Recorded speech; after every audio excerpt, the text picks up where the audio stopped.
আজকে থেকে আমি নীলাকে তোর হাতে তুলে দিলাম। আজকে থেকে তুই ওর বয়ফ্রেন্ড, তুই ওর হবু হাজবেন্ড।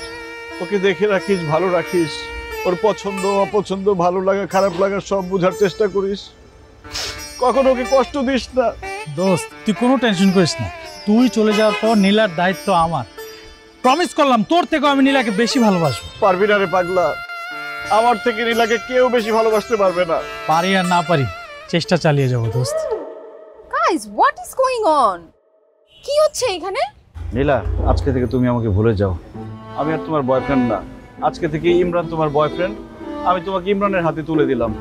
ইমরানের সাথে তোমার বিয়ে হবে। আরে তোমাদের যে ডেটে বিয়ে ঠিক হয়েছে না, ঠিক ওই ডেটেই আমাদের বিয়ে হবে।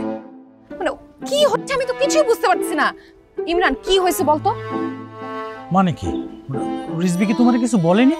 ও তো আমারে বললো তুই শুধু যাবি, সব ঠিকঠাক আছে, গেলেই তুই ওর বয়ফ্রেন্ড হয়ে যাবি, 10 দিনের মাথায় হাজবেন্ড। এই যে আমি চলে আসছি, এখন 9 দিন তোমার সাথে প্রেম করব, আর 10 দিন পর আমাদের বিয়ে।